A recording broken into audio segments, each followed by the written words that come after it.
Hello, my name is Ingrid Daniela Tose Delgado. I am a student of the program Degree in English as a Foreign Language at the Universidad Nacional Abierta de Distancia UNAD.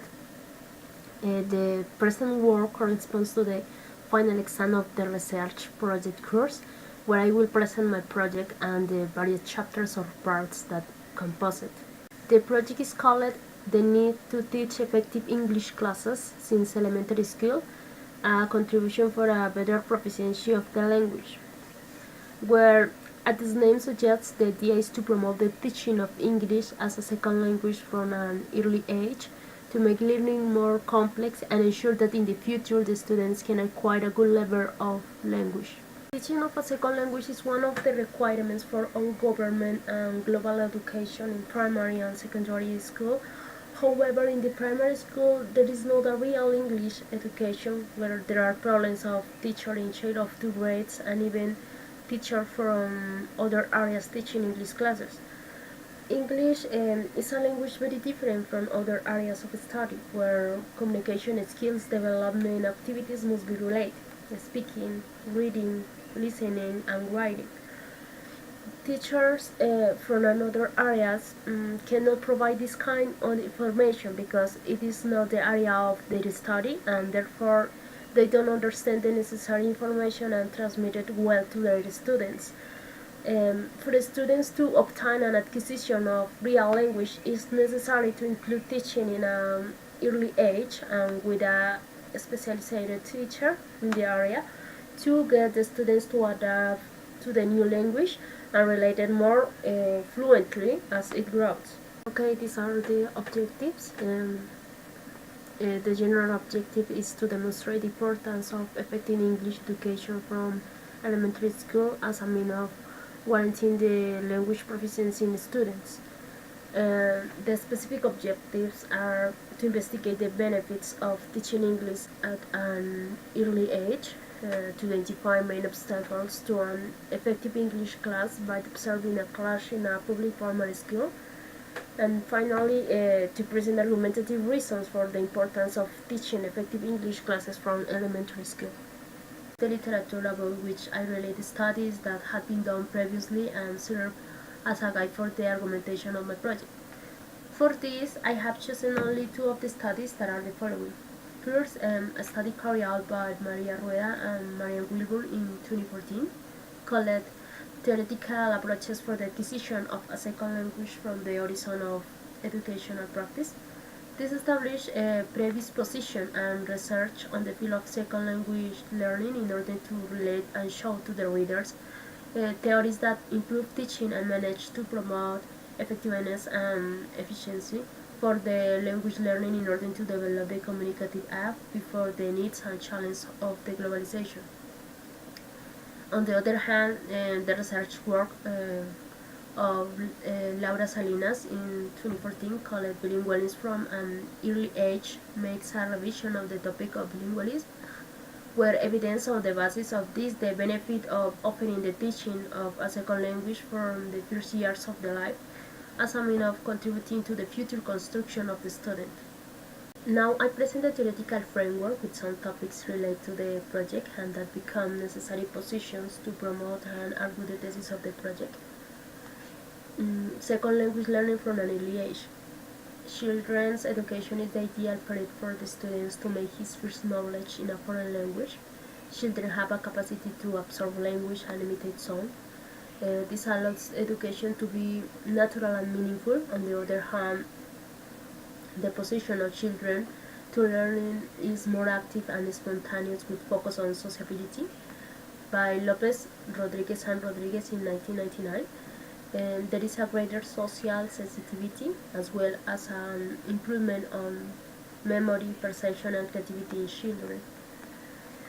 The brain plasticity of children allows the child to learn and model the learning structure and lead to the development of their own skills, where the experience itself becomes to a doorway for deeper learning.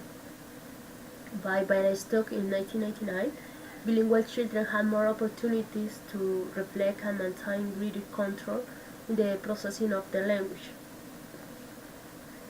Now, the importance of the habits and routines in early education. The stage of early childhood education from 0 to 6 years, the essentials of the use of habits and routines are that they are activities that can complement teaching in terms of setting achievements, where autonomy is developed, learning values in the classroom, and the resolution of conflict.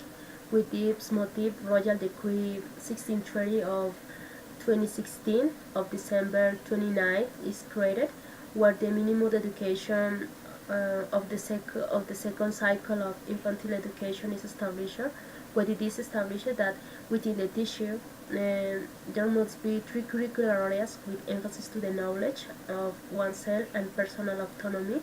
Within this group, enter routine for the development of values and skills in students. Following the development of the theoretical framework, these are some of the theories that support teaching at early age.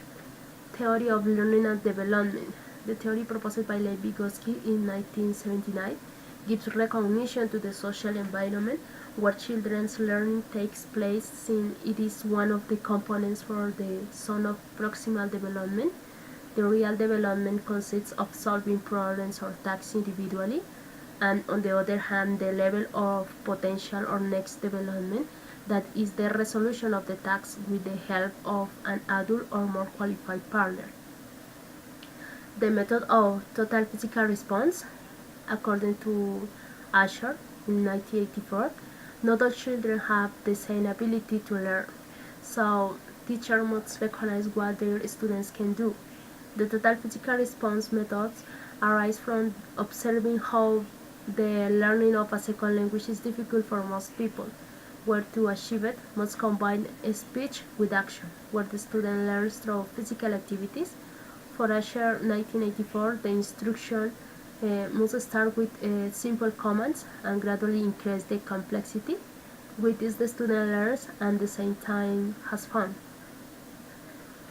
The theory of the acquisition of a second language. For Krashen, 1941, there is a difference between acquisition and learning, where acquisition is the unconscious process where linguistic competence is developed and is due to the necessity or to the need for communication to the individual must relate to the mother tongue. On the other hand, learning is a conscious process and is developed through the formal teaching of the language and the linguistic character is presented. The linguistic theory natives. It is a theory proposed by Chomsky in 1980, in which he refers that a baby natural has the ability and pre-established obligation in the genes to develop the language, where it is evidenced by means of an acquisition device of the DAL language that refers to an innate linguistic device or processor where universal grammar exists. To use it for research, that is to acquire information and be able to establish a result. The present studies focus on the recognition and importance of offering education from an early age to ensure a good proficiency of the language. For this, a mixed methodology is carried out, making the qualitative and quantitative methods. These methods are established because they allow deeper analysis of the research and its relation with obtaining and interpreting the data. The qualitative analysis is the first step in the observation of classes in an educational institution, where one can really recognize from what grade the English classes are taught and what the results have been in the different tests done to the students. Subsequently, an interview with teachers and students to recognize their opinion if the education should be taught from an early age and the degree of conformity in terms of the education they receive. Finally, the quantitative analysis, where students can be tested for the level of knowledge they have and determine if the teaching from the levels that start to receive it is good, or on the contrary they are not, where they can summarize the results of the evaluation statistically by means of a table and a graph for better understanding of results. And the results to be obtained by the realization of the project. The observation of classes, the interviews made to the teachers and students reflect the position of the teacher and the position of the student and whether education should be given from an early age.